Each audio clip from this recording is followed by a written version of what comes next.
ଶୀତ ଦିନ ଯାଉ ଯାଉ ଯୋଉ ଭଳିଆ ଖରା ହେଲାଣି ନା ଲାଗୁଛି ଏ ବର୍ଷ ପ୍ରବଳ ଗରମ ହବ। ମୁଁ ଏଇଠି ଆପଣ ମାନଙ୍କୁ ଗୋଟେ କଥା କହି ରଖୁଛି, ଖରା ଦିନରେ ଆପଣ ମାନେ ସଫିସିଏଣ୍ଟ ପାଣି ନହେଲେ ଜଳୀୟ ଅଂଶ ସର୍ଟ ହେଇପାରେ, ଯାହା ଦ୍ୱାରା ଆପଣ ମାନେ ବହୁତ ପ୍ରକାର ରୋଗର ଶିକାର ହେଇପାରନ୍ତି। କାହାକୁ ସନଷ୍ଟ୍ରୋକ ହେଲାଣି ଆଉ କିଏ ରାସ୍ତାରେ ମୁଣ୍ଡ ବୁଲେଇକି ପଡିଲାଣି। ଯେତେ ହେଲେ ବି ଆପଣ ମାନେ ମୋ ଫ୍ୟାମିଲି ମେମ୍ବର ନା, ଆଉ ଏତିକି କଥା ତ ଆପଣ ମାନଙ୍କ ବିଷୟରେ ମୁଁ ନିହାତି ଭାବିବି। ଏତେ ସଜେସନ ଦଉଛି ବୋଲି ଆପଣ ମାନେ ମତେ କଣ ଭାବୁଛନ୍ତି ମୁଁ କଣ ଗୋଟେ ଡକ୍ଟର? ହେ ନା ମୁଁ ହଉଛି ଆମ ଘରର ରୋଷେଇଆ।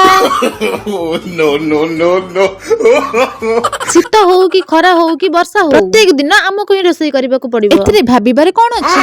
ତ ତାରି ଭିତରେ ମୁଁ ରୋଷେଇ ଷ୍ଟାର୍ଟ କରିଦେଇଥିଲି। ପ୍ରଥମେ ବାଇଗଣକୁ ଗୋଲ ଗୋଲ କରି କାଟିଦେଲି, ଆଉ ଝଟାପଟ ତା ଦେହରେ ହଳଦୀ ଲଙ୍କା ଲୁଣ ଗୋଳେଇ ଦେଲି। ଆଉ ତାପରେ କଣ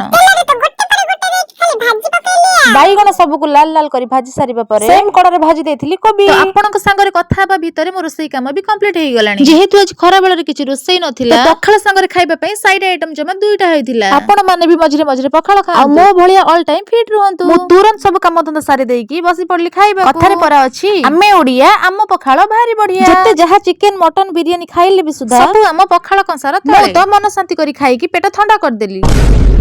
ଆଉ ଆପଣ ମାନେ କଣ ଖାଇଲେ କମେଣ୍ଟ ରେ ନିହାତି କହିବେ। ରହୁଛି, ଜୟ ଜଗନ୍ନାଥ।